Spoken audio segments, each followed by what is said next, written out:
In this video, I'm going to show you some of the most important pieces of filmmaking equipment that you need to invest in. Let's get into it.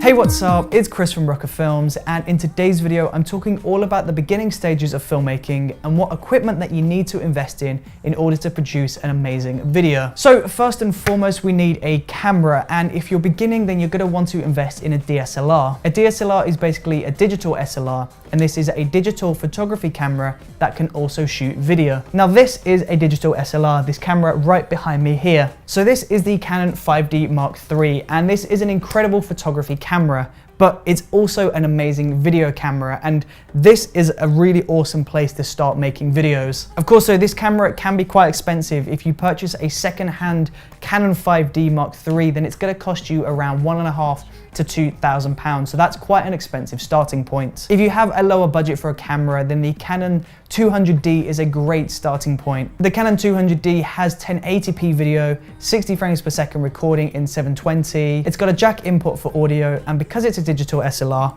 you can take lenses off and you can put new lenses onto the camera. And this is one of the most important things about digital SLRs. So when you're looking for a good DSLR camera, you want to pay attention to a few things. If it can shoot in 1080p, then that's all you really need to begin. If it also shoots in 4K though, then that's a bonus. And next you want to look at the side of the camera.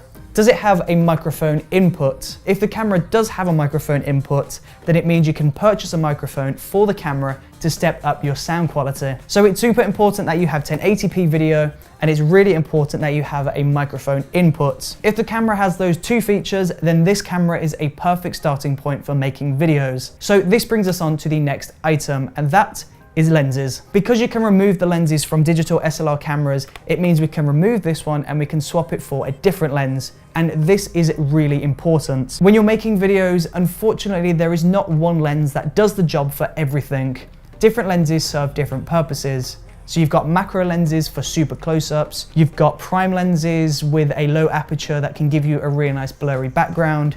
You've got wide angle lenses specifically for wide shots. And then you've got zoom lenses like the 24-105, which is good most of the time, but you also need to supplement it with another lens. So the next investment is a decent camera lens. If you're on the Canon 5D, then the 24-105 is a really good starting point. But if you're on a smaller DSLR like the Canon 200D or the Canon 550D, then the 18-55mm lens is a really good starting point.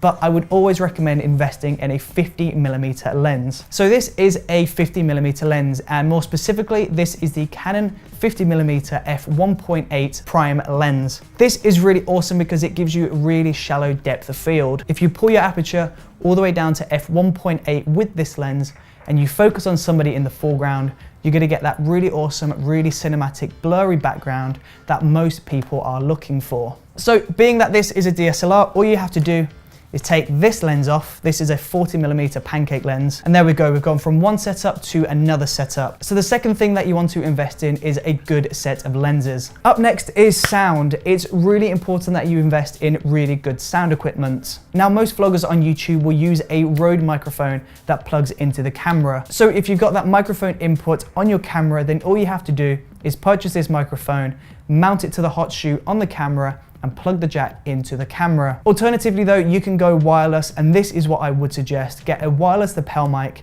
that you can clip to your subject. That's what I'm wearing right now. And this will wirelessly transmit the signal to the camera, and that can be imported into the camera. This means regardless of where your subject moves, regardless of where they're moving to, they're gonna get beautiful audio. The problem is with those shotgun mics that sit on top of the camera is the further the subject moves away from the camera, the worse the audio gets and the quieter they're going to be. Depending on what you're filming will affect your decision, but invest in a good shotgun microphone or a good lapel microphone for great sound. So item number 4 on the list is a good tripod. It's really important that you get stable shots. You want to take the camera out of your hand and put it onto a tripod or a stabilizer in order to get cinematic shots. And my best option for tripods for smaller cameras is the Manfrotto B3 travel tripod.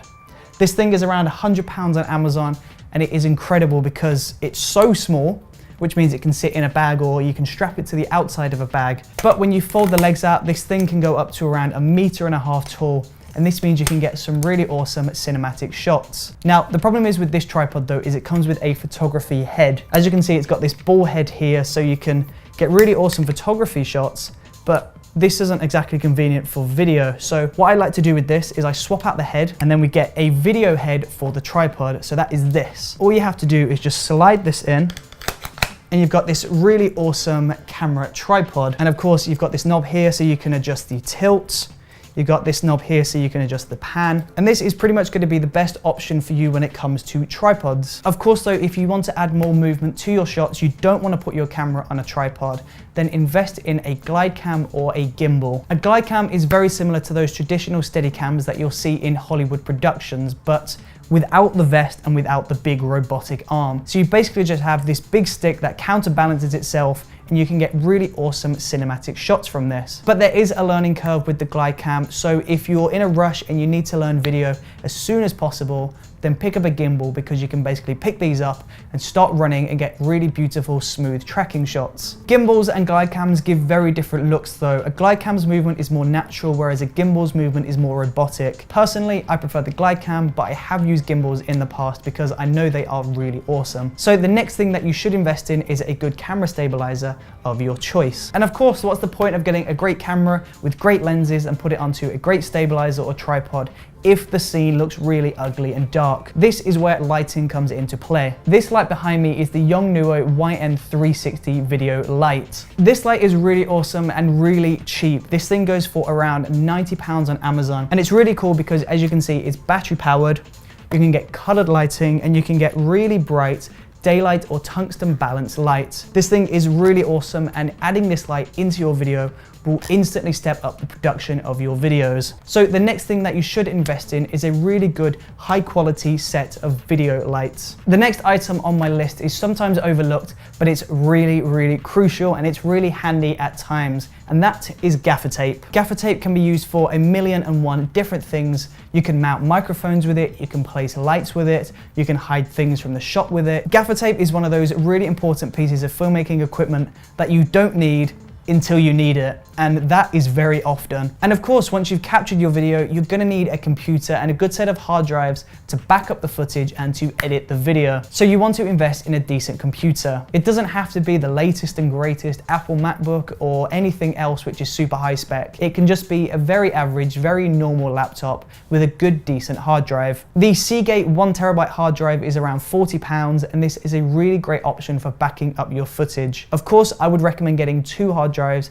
because backing up your footage once is typically not enough. If that hard drive fails for some reason, then you'll lose the footage. So buy 2 hard drives and back up your footage from the video shoot onto both hard drives, and that way you've got a safety backup for both. And then when it comes to video editing, you want to invest in a good editor. If you've got the money, then I would recommend Adobe Premiere Pro.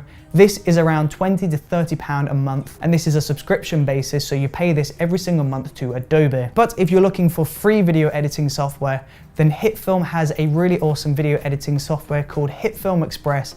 This is completely free. It's really awesome, really powerful, and I would suggest buying it if you're not interested in Adobe Premiere Pro. And there you go. Once you've got your camera, you've got your lenses, you've got your sound equipment, you've got your lighting, your tripod, your stabilizer, your computer, your hard drives, and everything else that you're going to need, you're en route to make an amazing video. If you have any questions or you want to know my advice on any specific equipment, then leave a question in the comment section below, and I promise I will get back to you.